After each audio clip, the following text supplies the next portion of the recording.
Welcome back, nerds. Fino here with an early bird special guide for one of FGO's most cutting-edge servants, Ushi Gozen. She's introduced in the JP server's current Samurai Remnant crossover as a 5-star limited Avenger, diverging from her role as that game's writer. Does she live up to her deadly and deranged reputation? Let's find out. Our first indication that Ushi Gozen is something special is her first skill, Dojigiri Yasutsuna. This grants her a crit buff and 2 flavors of special damage, Anti-Demonic and Anti-Earth Servant. Demonic enemies are a dime a dozen and represent one of the most common categories of foes. As for that anti-earth effect, the fact that it only works on servants matters a lot less than you think, given the way her noble phantasm works. Not to mention that earth attribute servants are extremely numerous as well. While you don't necessarily need to aim for double whammies to make effective use of Ushi Gozen, here are a list of servants that get screwed over twice as hard. Both versions of Tomoe Gozen, both versions of Babanshi, Summer Melt, both versions of Consort Yu, both flavors of Shuten Doji, Kichihogen, Kashin Koji, Ashia Doman, Taisui Xingjun, Kyokoyo, Duyurdana, and both species of Ibaraki Doji. While there aren't any rulers that get double whammied, since demonic rulers aren't a thing, a number of them are Earth attribute: Himiko, Io, Johanna, Melusine, and Uesugi Kenshin. The ideal targets then are those demonic Earth berserkers. Ibaraki in particular is my favorite to bully, and she even has an advanced quest, available year-round that's a callback to the ancient Rashomon raid event. With a bit of setup, Ushi Gozen's noble phantasm dealt more than half of Ibaraki's health bar, without Oberon. In this fight, Ibaraki gains 25% for each hand on the field, so this was through a combined 50% defense buff. Next up we have Mana Burst Thunderclap. It's a hybrid quick buster buff with an on-hit component. Ushi Gozen's quick cards will apply 3 turns of a crit damage buff for up to 5 attacks over 3 turns. This effect is preemptive, so it'll apply to the same cards that trigger it. Since Ushi Gozen has 3 quick cards in her deck, you need a tiny bit of cleverness to get to those other 2 procs. Firstly, it triggers off any of her quick cards, so it'll activate off her Noble Phantasm. Secondly, you can either start this on turn 2 or 3 of a draw cycle, like if you don't get any of her cards on turn 1, or make a team where members are likely to die, whether because they're natural taunters or you've given them something like Gura Gura Poster Girl. Any servant death resets your draw cycle, giving you a chance to pull additional quick cards. The way this skill works is actually very nice for Mighty Chains, since you want to start them off with a quick card anyway. The last of Ushi Gozen's standard skills is Unholy Transgressor. It's a personal battery capping out at 50% and a number of single-turn buffs: Star Absorption, crit damage, and NP damage.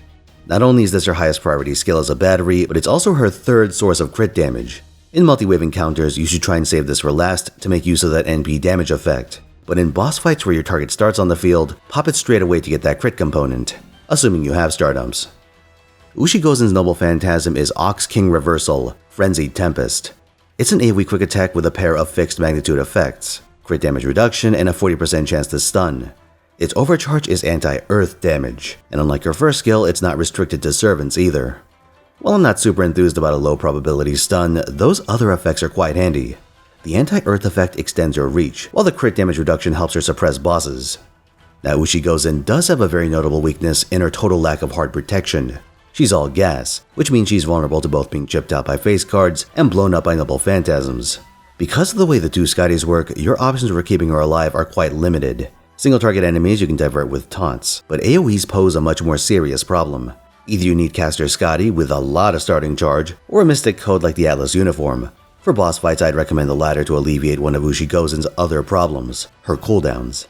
There's 6 turns across the board, which isn't punishingly long, but you will feel yourself run out of gas if you can't end the fight in 3 turns. You feel it hard, and leaving Ushi exposed on the field is not a great idea, so cheating her cooldowns lower to recharge and quickly end the fight is the way to go. As a quick servant, you're obviously incentivized to run Ushi Gozen with Scotty, but the flavor of Scotty that you pick is worth some consideration. The caster version has quick crit, and defense reduction, which does fit nicely with Ushi's playstyle. Ruler Scotty, on the other hand, on top of quick card type buffs, has attack, star income, and upfront stardom skills. While attack ups and defense downs act on the same part of the damage formula, attack ups have 2 advantages. They carry over between waves and they can't be resisted. As for the star skills, I find them quite handy in single target boss fights, where you can't rely on your Noble Phantasm to shit out stars everywhere. While the pair generally works well together, there is a notable hiccup. Ruler Scotty has a number of effects related to buster cards, buster crit damage and buster star absorption in particular. Because Ushi Gozen only has 1 buster card, it can feel like you're making an Astolfo out of her. Caster Scotty's quick crit buff is more impactful for Ushi's deck. To make your decision, you should ask yourself a few questions. Can you reliably crit in the first place? If not, then Ruler Scotty is the way to go. Can you reliably land a defense debuff against a static enemy? If so, then Caster Scotty is the way to go. Are you guaranteed to eat an AoE Noble Phantasm? If so, you want at least one caster Scotty unless you can fill your backline with extra supports. Mixing and matching the two Scotties is always an option, but you may find the resulting star income unsatisfactory, so be aware of that. Ushi Gozen has some other neat tricks. Not only does she gain flat charge from one of the typical Avenger class passives, but she has another two passives related to crit damage. She just can't get enough of it. But one of the best prizes is in her append skills.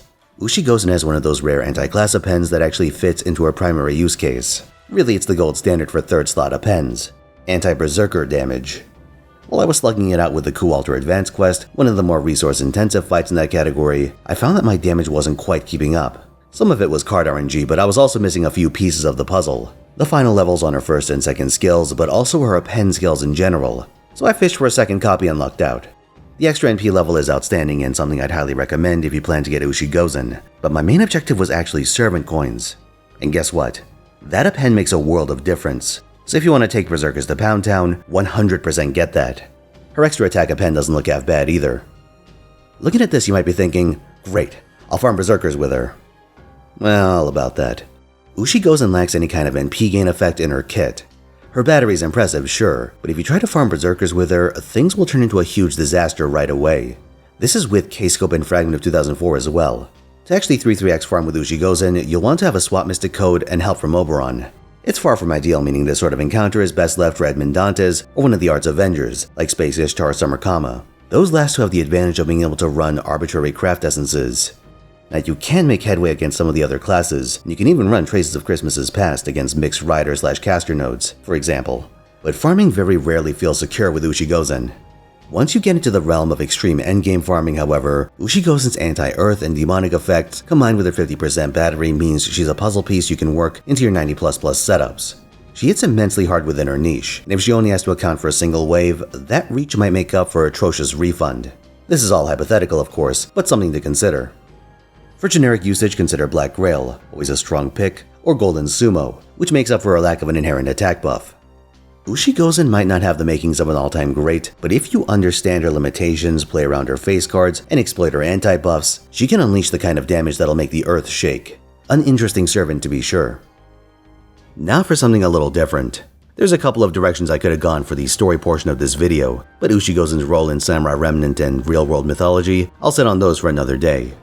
Instead, we're taking a trip back to 2018 for you NA players, to Ushi Gozen's first appearance in Fate Grand Order, the fabled Onigashima event. Fujimaru Ritsuka and company are investigating an incident on a mysterious new island. They find it overrun with Oni, who are forcing humans that they captured on the mainland to build fortifications.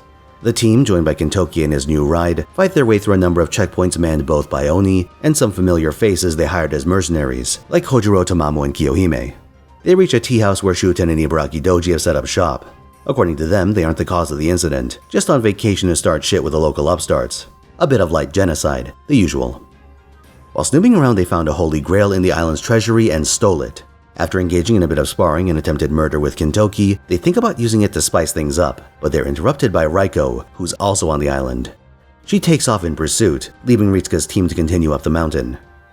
When they reach the summit, they find Raikou already there with the grail. Kintoki quickly puts two and two together and realizes that the person they're talking to isn't Raikou in the strict sense. Instead, it's Ushi Gozen. She reveals that she created the island using the grail and the authority stemming from her own divine lineage. She then admits to a number of conflicting motivations. The Oni on the island, aside from Shuten and Ibaraki, were drawings that she brought to life. Kintoki thought they looked familiar and he was remembering them from his youth, when Raikou would draw them for him. However, she loathes Oni even as Ushi Gozen and would kill them on sight if they crossed her path. In fact, she fully intended to exterminate her own creations once the island structures were complete, keeping their captured humans as food. She claims to have made the island as a refuge for both her and Kintoki's benefit, sparing the mainland to appease his sensibilities. Kintoki calls bullshit, seeing the island as a glorified exile for Ushi Gozen herself, and that Raikou would face head-on the trials of God and man alike. In this conversation, it's also confirmed that Ushi Gozen and Minamoto no Raikou are the same person, with the former emerging when Raikou accumulates too much divine energy. In the past, Ushi Gozen and Raikou had frequently wrestled for control, culminating in Raikou attempting to off herself. But Kintoki's intervention led Ushi Gozen to acquiesce and remain dormant within. This time though, she intends to remain in control. The two sides throw down, and while Ushi Gozen is overwhelming Caldea's squad with her immense power, she eats a cheap shot. In reclaiming the Grail, Ushi Gozen had killed Ibaraki, but didn't double tap the mortally wounded Shuten. She manages to injure Ushi before succumbing to her wounds, giving Chaldea the opportunity to turn the tide. And you know what's funny? In Samurai Remnant, Ushi Gozen expresses contempt for her own armor, which might be why she doesn't wear the full suit in Fate Grand Order. But that armor in mythology is what had saved Raikou from Shuten Doji's final attack, barely stopping the Oni's flying head from biting off Raikou's face. Ushi Gozen is incapacitated, and Kitoki reveals that they don't need to go any further. A bit of concussive justice and Ushi Gozen is banished back to Raikou's subconscious, just like the first time she was sealed away. And thus the Onigashima incident comes to a close, and Ritsuka returns home with a lightly used Grail, a shiny new Kintoki, and hopefully a few dozen copies of Golden Sumo. Thanks for watching. Let me know if you want more of these early bird JP-centric videos. Like if you found this video helpful, subscribe for more, and come watch me at twitch.tv/Finotaisen where I stream every week, 3 p.m. Pacific time. This weekend I have a lineup of Pokemon Fool's Gold, a special Final Fantasy Roulette, and FGO on tap. So stop on by for a good time. See you there.